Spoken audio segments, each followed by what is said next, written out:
अस्सलाम वालेकुम। ऑनलाइन क्लासों में आपका स्वागत है। हमारा जो 11 चैप्टर चल रहा है उसमें हमारा अगला टॉपिक है आर्किमिडीज का सिद्धांत। आर्किमिडीज का सिद्धांत क्या है?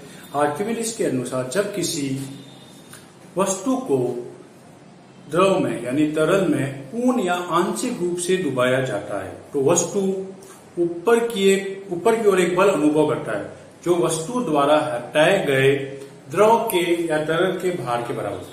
यानी कल हम लोग उत्प्लावन बल बताया था। क्या बताया था? उत्प्लावन बल के आधार पर ही आर्किमिडीज ने अपना सिद्धांत दिया। तो आर्किमिडीज का सिद्धांत क्या है? जब किसी वस्तु को तरल में पूर्ण रूप से या आंशिक रूप से डुबोया जाता है तो वस्तु ऊपर की ओर एक बल का अनुभव करती है। यानी कल हमने वो बल बताया था, कौन सा बल था? उत्प्लावन बल। तो ऊपर की ओर एक बल का अनुभव करती है जो वस्तु द्वारा हटाए गए तरल के भार के बराबर होता है। तो आर्किमिडीज का सिद्धांत क्या है? इस सिद्धांत के अनुसार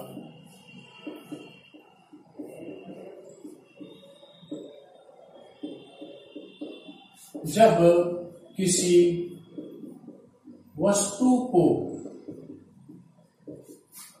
तरल यानी तरल द्रव होता है, मैंने कल बताया था। जब किसी वस्तु को द्रव में आंशिक या पूर्ण रूप से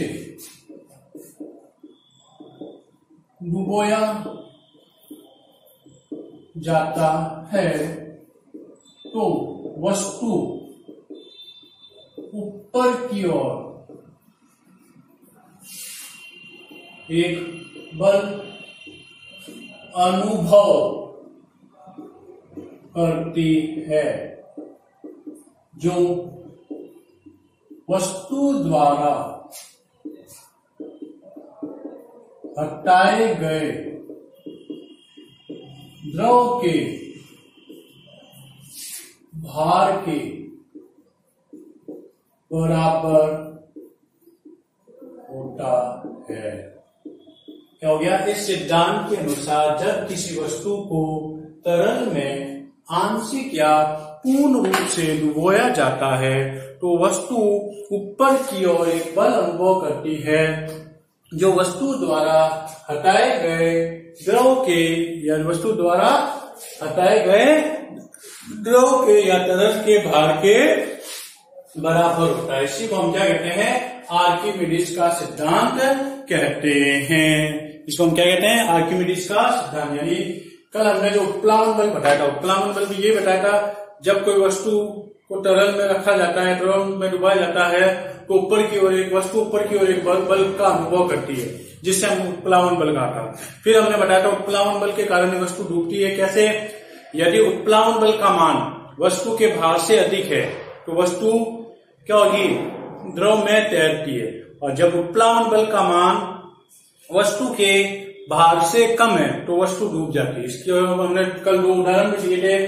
जो सवाल भी आता है कि जो लोहे का जहाज होता है वो तो पानी पर आसानी से तैर जाता है, जबकि हम लोहे की कोई कील को क्या करते हैं? पानी के ऊपर रखते हैं तो वो कील डूब जाती है। तो उसमें ये रीजन आया था कि लोहे के जहाज में क्या होगा? जो उत्प्लावन बल है वो लोहे जो जहाज है उसके भार से अधिक होता है, जिसके कारण जहाज आसानी से पानी के अंदर तैरता है, जबकि जो कील है उसका भार उत्प्लावन बल से अधिक है। यदि भार नीचे अधिक लग रहा है, उत्प्लावन बल ऊपर कम है, इसके कारण कील पानी में क्या हो जाती है? डूब जाती है। इसी उत्प्लावन बल के आधार पर ही आर्किमिडीज ने अपना सिद्धांत दिया। उसने तो यही बताया है कि जब किसी वस्तु को द्रव में आंशिक या पूर्ण रूप से डुबोया जाता है तो वस्तु पर एक ऊपर की ओर बल का अनुभव होता है जो कि तरल द्वारा यानी जो कि वस्तु द्वारा हटाए गए द्रव के भार के बराबर होता है। इसी सिद्धांत को हम क्या कहते हैं?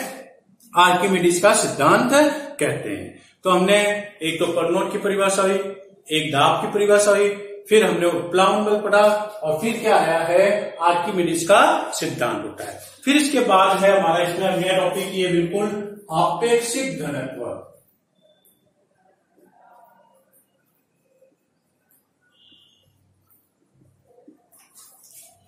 क्या है?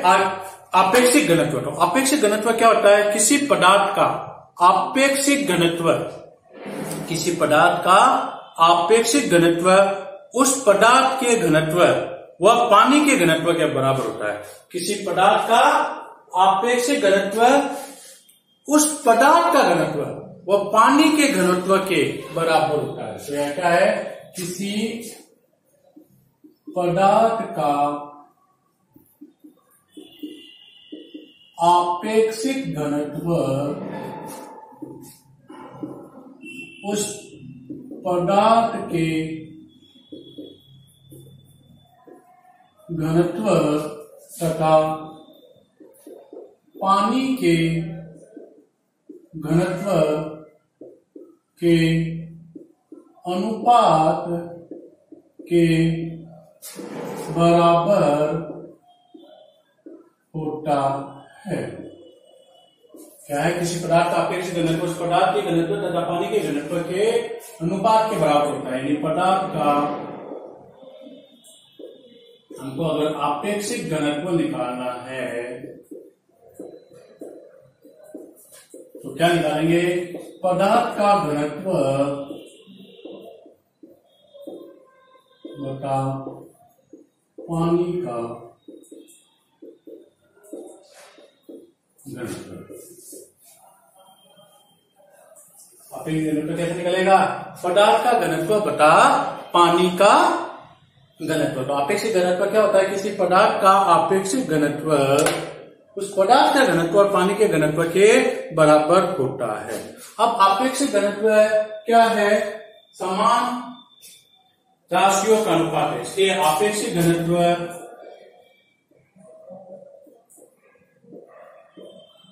मात्रहीन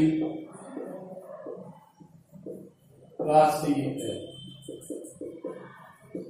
यानी आपेक्षिक घनत्व का कोई भी मात्रक नहीं होता है, इसलिए आपेक्षिक घनत्व मात्रहीन राशि होती है।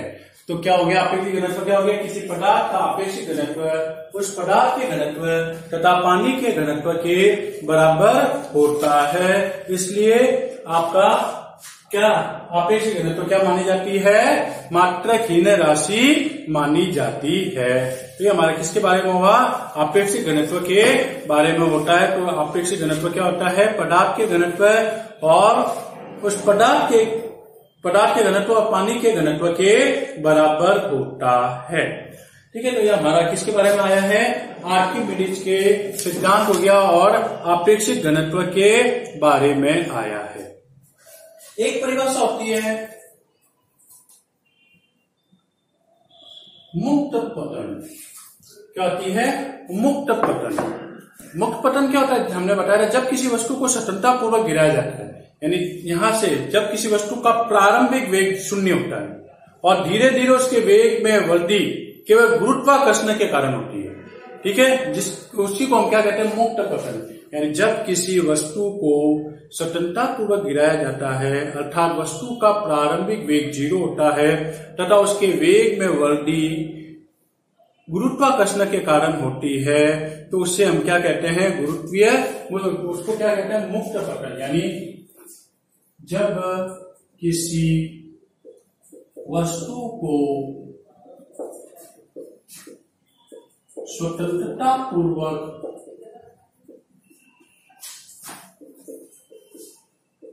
गिराया जाता है अर्थात वस्तु का प्रारंभिक वेग 0 होता है तथा वस्तु के वेग में वृद्धि गुरुत्वाकर्षण के कारण होती है, तो इसे मुक्त पतन कहते हैं। जब किसी वस्तु को स्वतंत्रता पूर्वक गिराया जाता है यानी इसका प्रारंभिक वेग तो 0 है और उसके वेग में वृद्धि किसके कारण हो, गुरुत्वाकर्षण के कारण ही हो, तो इसे हम क्या कहते हैं, मुक्त पतन कहते हैं। ठीक है, तो ये हमारा किसके बारे में हुआ, मुक्त पतन के बारे में होता है। तो हमने किस बारे में पढ़ लिया, आर्किमिडीज का सिद्धांत हो गया, अपेक्षित घनत्व हो गया और मुक्त पतन के बारे में हमारा ये टॉपिक कंप्लीट हुआ है।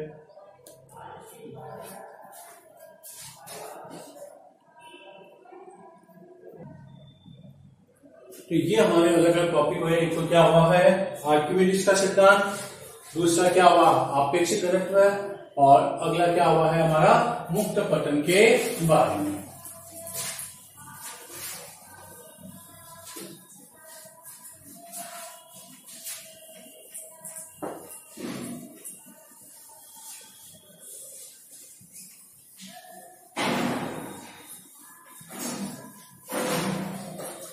तो देखिए एक चैप्टर में एक तो आपने सबसे पहले गुरुत्वाकर्षण पढ़ा।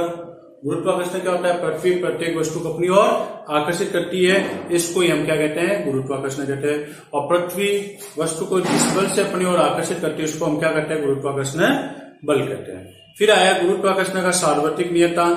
गुरुत्वाकर्षण का सार्वत्रिक नियतांक क्या है, इस नियम के अनुसार दो वस्तुओं के मध्य लगने वाले गुरुत्वाकर्षण बल का मान वस्तुओं के द्रव्यमान के गुणनफल के समानुपाती तथा उनके बीच की दूरी के वर्ग के व्युत्क्रमानुपाती। दो वस्तुओं के मध्य लगने वाले गुरुत्वाकर्षण बल का मान वस्तुओं के द्रव्यमान के गुणनफल के समानुपाती तथा उनके बीच की दूरी के वर्ग के व्युत्क्रमानुपाती होता है। इसी से आया था F बराबर G m1 m2 upon r square आया था, जहां कैपिटल G कहलाता है न्यूटन का सार्वत्रिक नियतांक, जिसका मान होता है 6.67 इंटू 10 की घात -11 मात्रक बताया था newton metre square upon kilogram square. ये तो आया था गुरुत्वाकर्षण का सार्वत्रिक नियतांक। फिर आया था हमारा मुक्त पतन। मुक्त पतन क्या है, जब किसी वस्तु को स्वतंत्रता पूर्वक गिराया जाता है, अर्थात जिस वस्तु का प्रारंभिक वेग 0 होता है वस्तु के वेग में वृद्धि गुरुत्वाकर्षण के कारण होती है, तो ऐसे पतन, ऐसे पथ को यानी ऐसी गति को हम क्या कहते हैं, मुक्त पतन कहते हैं। फिर आया था गुरुत्वीय त्वरण। गुरुत्वीय त्वरण क्या है, जब किसी वस्तु को स्वतंत्रता पूर्वक गिराया जाता है तो वस्तु के वेग में वृद्धि गुरुत्वाकर्षण के कारण होती है, तो वस्तु में त्वरण उत्पन्न होता है, जिसे हमने क्या कहा था, गुरुत्वीय त्वरण कहते हैं। पूरा चैप्टर की समरी बता रहा हूं, चैप्टर में क्या क्या हमने पढ़ा था। तो जब किसी वस्तु को स्वतंत्रता पूर्वक गिराया जाता है तो वस्तु के वेग में वृद्धि गुरुत्वाकर्षण के कारण होती है या गुरुत्वीय क्षेत्र के कारण होती है, जिसके कारण वस्तु के वेग में, जिसके कारण वस्तु में त्वरण उत्पन्न होता है, जिसको हम गुरुत्वीय त्वरण कहते हैं। इसको हम स्मॉल g से प्रदर्शित करते हैं। इसको सॉल्व किया था तो इसका फॉर्मूला आया था स्मॉल g बराबर capital G m upon r square, जहाँ कैपिटल M पृथ्वी का द्रव्यमान मानते हैं और कैपिटल R पृथ्वी की त्रिज्या होती है। इनकी वैल्यू रख के हमने स्मॉल g का जो मान निकाला था, तो स्मॉल g की स्टैंडर्ड वैल्यू होती है 9.8 मीटर अपॉन सेकेंड स्क्वायर। क्या होती है, 9.8 मीटर अपॉन सेकेंड स्क्वायर। ये हमारे किसके बारे में आया था, गुरुत्वीय त्वरण के बारे में। फिर गुरुत्वीय बल के कारण प्रभाव में वस्तु की गति के बारे में हमने पढ़ा था। गति के समीकरण हमने निकाले थे, v = u + at, s बराबर ut + हाफ at स्क्वायर और v स्क्वायर बराबर u स्क्वायर + 2s होता है। और जब भी हमने बताया था, जब किसी वस्तु को गुरुत्वीय क्षेत्र में गिराया जाता है तो जो त्वरण है वो गुरुत्वीय त्वरण में बदल जाता है, इसलिए सभी जगह एक ही जगह स्मॉल g होकर ये गति के समीकरण बदल देते हैं। फिर द्रव्यमान और भार के बारे में हमने बताया था। द्रव्यमान में एक प्रकार से कि जड़त्व का माप होता है, द्रव्यमान का मात्रक किलोग्राम होता है, और भार किसके कारण लगाया जाता है, गुरुत्वीय बल, यानी जो नीचे गुरुत्वीय त्वरण लगता है उससे भार लगाते हैं। तो भार भी एक प्रकार का बल ही होता है, परंतु यहाँ जो भार होता है वो होता है भार बराबर द्रव्यमान इंटू गुरुत्वीय त्वरण, इसलिए भार का फॉर्मूला W = mg लिख सकते हैं। परंतु भार का मात्रक भी क्या होता है, न्यूटन ही होता है। फिर परनोट बताया था, किसी वस्तु की सतह के लंबवत लगने वाले बल को क्या कहते हैं, परनोट कहते हैं। फिर दाब, किसी वस्तु के एकांक क्षेत्रफल पर लगने वाले बल को दाब कहते हैं। तो दाब का फॉर्मूला आया था P = F/A और दाब का मात्रक आया था न्यूटन अपॉन मीटर स्क्वायर। ये हमारे किसके बारे में आया था, दाब के बारे में आया था। फिर आया उत्प्लावन बल। उत्प्लावन बल का मान क्या है, जब किसी वस्तु को किसी द्रव में डुबोया जाता है तो वस्तु पर ऊपर की ओर एक बल अनुभव होता है, उस बल को उत्प्लावन बल कहते हैं। यह बल वस्तु द्वारा हटाए गए द्रव के भार के बराबर होता है, यानी वस्तु जितनी बड़ी होगी उतना अधिक द्रव हटाएगी, उतना ही उत्प्लावन बल का मान ऊपर की ओर लगता है। उत्प्लावन बल हमेशा गति के विपरीत दिशा में लगता है, इसलिए उत्प्लावन बल ऊपर की ओर लगता है। ठीक है, फिर इसी से आर्किमिडीज का सिद्धांत, तो जो उत्प्लावन बल की परिभाषा होती है वो एक वैज्ञानिक था आर्किमिडीज। तो आर्किमिडीज ने ही उत्प्लावन बल की परिभाषा के हिसाब से अपना सिद्धांत दिया। क्या बताया, जब किसी वस्तु को तरल में आंशिक या पूर्ण रूप से डुबोया जाता है तो तरल पर यानी तो वस्तु पर ऊपर की ओर एक भार अनुभव होता है जो कि वस्तु द्वारा हटाए गए द्रव के भार के बराबर होता है। फिर हमने इसमें आपेक्षिक घनत्व के बारे में बताया। किसी भी पदार्थ का आपेक्षिक घनत्व उस पदार्थ के घनत्व तथा पानी के घनत्व के अनुपात के बराबर होता है। वो हमारा क्या आया था, आपेक्षिक घनत्व। और जो आपेक्षिक घनत्व होती है वह मात्रहीन तथा विमाहीन राशि होती है। तो इस चैप्टर में हमने ये सब कुछ पढ़ा। फिर एक और बताया था कि जो चंद्रमा पर वस्तु का भार होता है वो पृथ्वी पर किसी वस्तु के भार का 1/6 होता है। यानी अगर चंद्रमा पर किसी वस्तु का भार निकालना चाहे तो जो पृथ्वी का भार है उसमें 6 का भाग देंगे। जैसे अगर पृथ्वी पर किसी वस्तु का भार 60 है तो अगर वही वस्तु चंद्रमा पर ले गए तो उसका भार 60/6 बराबर 10 हो जाता है। इसका कारण क्या है, चंद्रमा पर गुरुत्वाकर्षण बल का मान नगण्य होता है, यानी बहुत कम होता है, जिसके कारण उसका भार में कमी आती है। ये हमारे अलग अलग प्रकार के इस चैप्टर में हमने पढ़ा था। फिर एक बताया था कौन सी वस्तु डूब सकती है, कौन सी वस्तु तैरती, इसका भी रीजन बताया था। जब उत्प्लावन बल का मान वस्तु के भार से अधिक होता है तो वह वस्तु तरल में तैरती है, और जब उत्प्लावन बल का मान वस्तु के भार से कम हो जाता है तो वस्तु डूब जाती है। तो उसके एक सवाल भी है, लोहे का जहाज तो पानी में तैर जाता है जबकि लोहे की बनी कील डूब जाती है। तो इसका कारण यही है कि लोहे की कील का भार उत्प्लावन बल से अधिक है, इसलिए लोहे की कील डूब गई, जबकि जहाज में उत्प्लावन बल अधिक हो जाता है और भार कम हो जाता है, जिसके कारण वो आसानी से तैर सकती है। ठीक है, तो ये हमारे 11वें चैप्टर में समरी थी। हमारा चैप्टर का पूरा अलग अलग इसमें जो जो हमने पढ़ा है उसके बारे में ये पूरा डिटेल में हमने ये बताया है। कौन सा चैप्टर का, 11 चैप्टर के बारे में। ठीक है, तो ये हमारा चैप्टर हुआ है। उसके और कुछ अब सवाल और कुछ और करेंगे हम कल अगली क्लास में।